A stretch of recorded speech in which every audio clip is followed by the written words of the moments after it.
Pagi Mas Yudis. Pagi. Luar Mas biasa Edi. hari ini ya. Kita ngobrol-ngobrol santai hari ini Mas ya. Saya banyak mengenang nih Mas. Sama seperti Mas Yudis ya, udah 10 tahun mungkin ya di Balai Diklat ini ya. Udah. Alhamdulillah. Saya pribadi udah 6 kepala balai Mas di sini Mas. Artinya keberadaan Balai Diklat ini luar biasa lah. Yang harus saya syukuri, banyak sekali kemajuan-kemajuan dari proses perjalanan ya. Agustus 2003 Mas Yudis dulu saya di sini tuh. Artinya Mas, Sudah lama juga ya? lama banget.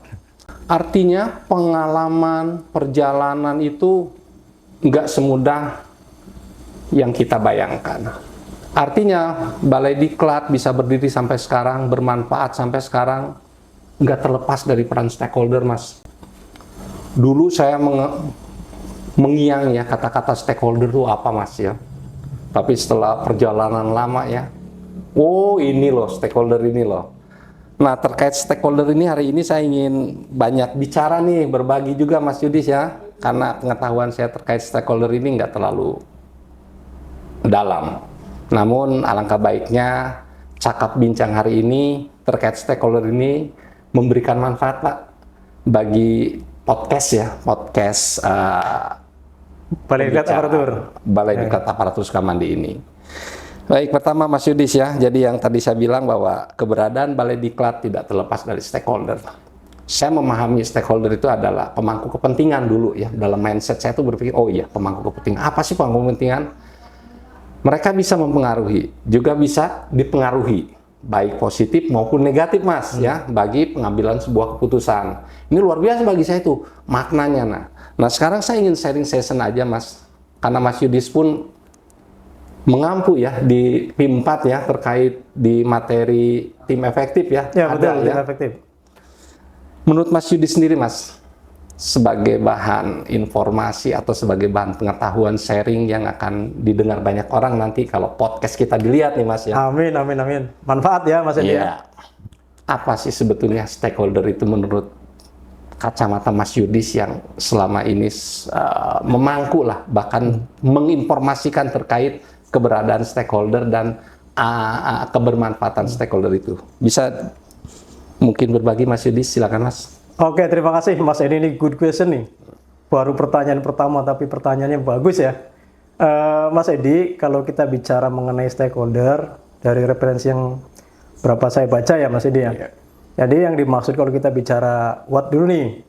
Jadi stakeholder itu bisa orang-orang Mas, bisa orang-orang, bisa juga kelompok ya. Individu mungkin Ya individu bisa juga kelompok, bisa juga organisasi Iya. yang memberikan pengaruh atau dipengaruhi oleh aktivitas atau tindakan-tindakan, tujuan-tujuan organisasi. Misalnya nih, Balai Diklat Aparatur, tempat kita bekerja. Iya. Balai Diklat Aparatur Kementerian Kelautan dan Perikanan. Itu stakeholdernya kalau coba kita identifikasi banyak Mas Edi. Iya. Baik yang mempengaruhi maupun yang dipengaruhi. Misalnya Pusat Pelatihan dan Penyuluhan Kelautan dan Perikanan. Itu juga termasuk stakeholder dari Balai Diklat Aparatur Kementerian Kelautan dan Perikanan. Kemudian juga Biro Kepegawaian. Yeah. Atau yang kita sebut sekarang adalah Biro SDM-AO. Yeah. Ya. Kemudian juga unit eselon 1 di Kementerian Kelautan dan Perikanan. Bisa Direktorat Jenderal Perikanan Tangkap, Direktorat Jenderal Perikanan Budidaya, atau Direktorat Jenderal yang lain. Yeah. Yang ada di eselon 1 Kementerian Kelautan dan Perikanan. Pun demikian Mas Edi tidak cukup sampai di situ. Mitra kita juga nih, Lembaga Administrasi Negara, kemudian juga ANRI, Pusiklat ANRI, kemudian Nah itu juga bisa memilahnya gimana Mas? Kan itu udah di luar kementerian Mas. Ya. Apa stakeholder itu bisa dipilah lagi menjadi stakeholder misalnya di internalnya KKP atau eksternalnya apa? Karena tadi Mas Yudis nyebutin ada LAN ya. Ya, betul. LAN kan di luar KKP Ya. kan. Nah ini pemaknaan stakeholder berbeda lembaga ini gimana Mas? Ya. Menurut Mas Yudis nih? Terima kasih Mas Edi, ini pertanyaan bagus juga saya kira ya, yang tidak kalah penting. Jadi kita juga harus bisa mengidentifikasi, mengklasifikasi mana nih yang termasuk stakeholder internal dan mana yang termasuk stakeholder eksternal. Ini dibagi dua Mas Edi. Ada stakeholder internal dan juga ada stakeholder eksternal. Nah untuk stakeholder internal, kalau kita bicara dari skup Balai Diklat Aparatur Kementerian Kelautan dan Perikanan, kita bisa lihat Mas, misalnya Pusat Pelatihan Penyuluhan dan Kelautan dan Perikanan. Itu termasuk stakeholder internal. Internalnya. Kemudian unit kerja yang lain yang di bawah Kementerian Kelautan dan Perikanan. Ini juga masih ada dualisme ya, dua pemahaman. Ada mengatakan bahwa kalau semua unit kerja yang ada di Kementerian Kelautan dan Perikanan itu termasuk stakeholder internal. Tapi dari informasi yang saya dapat, Mas Edi, apabila unit kerjanya itu memiliki tusi yang sama, berarti itu stakeholder internal. Tapi kalau sudah tusinya berbeda, itu sudah termasuk stakeholder eksternal. Apalagi eselonnya lah. Eselon 2, apalagi sudah di luar Kementerian Kelautan dan Perikanan, itu sudah jelas nyata-nyata adalah stakeholder eksternal. Gitu Mas Edi. Nah, tadi juga belum cukup Mas Edi.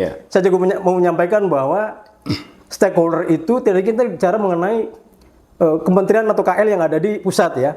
Nah, begitu juga ada stakeholder dari Badan Aparatur Kementerian dan Kelautan dan Perikanan yang ada di daerah seperti Dinas-Dinas Kelautan dan Perikanan. Nah, mereka juga SDM Kelautan dan Perikanannya, pegawai-pegawainya, ASN-nya itu juga merupakan mitra stakeholder dari kita. Karena mereka juga harus mengikuti pengembangan kompetensi yang dimana kita bisa menjadi wadah buat mereka semua. Apalagi di dalam Dinas-Dinas Kelautan dan Perikanan itu ada pejabat-pejabat fungsional. Nah, mereka atau calon-calon pejabat fungsional. Nah, mereka harus ikut diklat dasar. Kemudian kalau sudah mengikuti diklat dasar, kemudian sudah berkarir menjadi pejabat fungsional, mereka harus ikut diklat penjenjangan, ikut diklat teknis. Nah, itu harus kita wadahi. Nah, sehingga mereka juga termasuk di dalam stakeholder kita. Gitu Mas Edi, saya kira. Luar biasa ya. Stakeholder ini berarti peranan sangat penting ya bagi kinerja ya, bagi sebuah proses produksi dari sebuah organisasi pemerintahan. Ini menarik Mas Yudis ya. Saya ingin berbicara lebih dalam terkait stakeholder di pemerintahan ini Mas ya. Saya mengalami bahwa dulu reformasi birokrasi kita Mas, bicara ya, seorang kepala negara berbicara terkait dengan kolaboratif Mas. Jadi bicara stakeholder dalam pemerintahan itu menurut anggapan, penglihatan, dan pemahaman saya, stakeholder itu satu bagian Mas yang tidak bisa terlepaskan. Walaupun pada pelaksanaan pelibatan stakeholder ini ada sebuah proses ya, agar semua proses yang proses pelibatan itu menjadi efektif kan, jadi goal daripada organisasi itu lebih baik kan ya Mas ya. Di sini ada sebuah hal yang Mas Yudis ketahui juga Mas, bahwa kolaborasi dari sebuah institusi pemerintah itu sebuah bagian yang tidak bisa dipilah dan dipilih. Itu udah menjadi tujuan besar ya. Artinya kolaborasi itu menunjukkan bahwa sebuah organisasi itu nggak ada yang superior. Mereka saling ketergantungan satu dengan yang lainnya Mas ya. Kalau saya identifikasi, kalau saya analisis, ketergantungan inilah kalau hari ini kita bicara ngobrolin stakeholder kan. Betul ya Mas ya? Betul. Stakeholder ini ya. Namun kan kita bisa lihat Mas bahwa orientasi organisasi pemerintah ini kan pelayanan Mas ya. Ujung-ujungnya akan bisa terpolarisasi mengenai stakeholder ini. Artinya kita perlu wajib tahu gitu, menganalisis, mengidentifikasi. Kenapa sih perlu mengidentifikasi? Menurut pemahaman saya Mas, agar proses pelibatan stakeholder itu mencapai sebuah tujuan yang lebih efektif. Bisa aja kan kalau Mas Yudis berpikir stakeholder ini dilibatkan tapi nggak efektif, bisa kan terjadi kan Mas? Bisa. Oke. Pertanyaan sekarang Mas, yang saya ingin dengar dari Mas Yudis Mas. Bila mana stakeholder ini tidak efektif dilibatkan dalam sebuah organisasi pemerintah Mas. Mungkin Mas Yudis bisa mengeksplor, bisa juga berbagi dari sebuah pengalaman Mas Yudis Mas. Ini penting Mas, karena kita bicara stakeholder kan Mas ya. Stakeholder yang bisa dilibatkan secara efektif. Bila mana stakeholder ini dilibatkan tapi tidak mencapai sebuah efektivitas dari sebuah organisasi Mas. Monggo Mas. Terima kasih Mas Edi. Ya. Ini tadi kan pertanyaannya mengenai efektivitas dari keterlibatan stakeholder ya. Betul. Terhadap organisasi. Nah kalau kita lihat Mas Edi ya, ini berkaca dari berbagai macam apa yang sudah saya lihat ya di mana fakta yang ada ya, berdasarkan kondisi yang ada. Sebagai contoh lah Mas Edi, kalau seandainya pertama yang harus kita lakukan adalah sebelum kita melibatkan adalah kita mengidentifikasi dulu kan. Oke. Mengidentifikasi dulu semua stakeholder nih terkait apa yang akan kita lakukan. Misalnya kita punya satu program. Gunanya untuk apa, Mas? Kita mengidentifikasi stakeholder. Supaya kita bisa, kan kita nggak bisa bekerja sendiri itu rasanya sepertinya nggak bisa. Betul. Mungkin ada keterbatasan-keterbatasan yang dimiliki oleh organisasi kita. Dalam hal ini misalnya Polygrade aparatur ya. Sip. Misalnya ada satu program nih. Sebagai contoh misalnya yang paling mudah yang sudah pernah kita alami adalah pada saat mencoba membangun Emilia nih. Ya. LMS Emilia. LMS-nya Kementerian Kelautan dan Perikanan. Nah waktu itu kalau kita bicara mengenai pembangunan LMS Emilia, kan nggak bisa Polygrade aparatur mencoba membangun sendiri, membuat sendiri. Betul. Tanpa melibatkan pihak lain dalam hal ini. Seperti misalnya paling penting adalah selain Puslatlu adalah Pusdatin, ya, di mana mereka punya sumber daya SDM dan juga punya anggaran ya untuk memfasilitasi pembangunan Emilia. Betul. Nah sebagai contoh, nah pertama tadi kalau kita bicara mengenai pertanyaan dari Mas Edi Alomoan, yang kita lakukan adalah kita identifikasi dulu nih siapa-siapa saja stakeholder yang terkait dengan kegiatan kita atau program kerja kita yang akan kita lakukan. Kemudian kita lihat kepentingannya apa nih? Mereka punya kepentingan nggak? Dari program sampai kepentingan dari program-program kita itu mereka punya kepentingan nggak? Atau punya interest nggak? Interestnya di mana nih dengan program kita? Apakah program kita itu menyasar juga atau sesuai juga dengan tusi dari stakeholder yang kita identifikasi?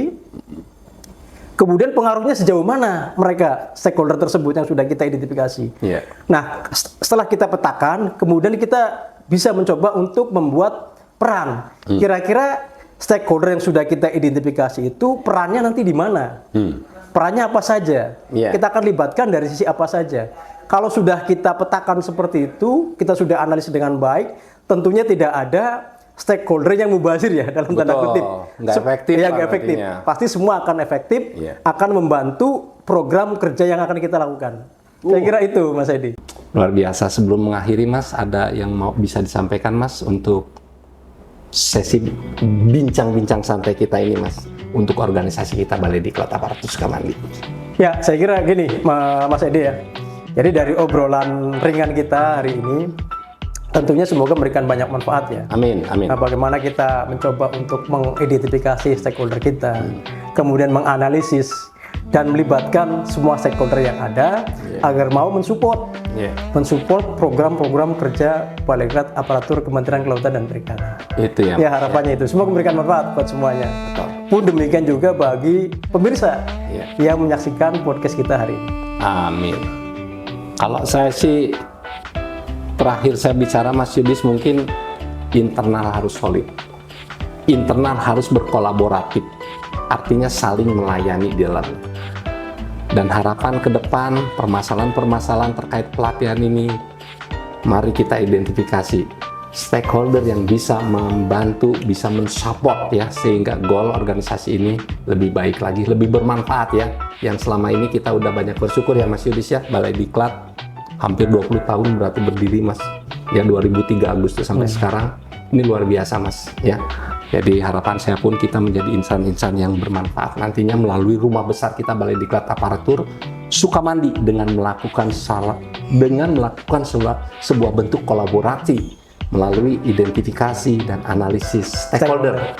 Kita menjadi satu payung besar bagi kebermanfaatan organisasi kita. Itu mungkin ya Mas Yudis ya. Thank you banget nih Mas Yudis. Saya juga thank you nih Mas Edi sudah diundang ya hari ini. Luar biasa ya. Sip. Thank you ya Mas ya. Selamat sukses selalu untuk Mas Yudis. Ya, sama-sama Mas Edi.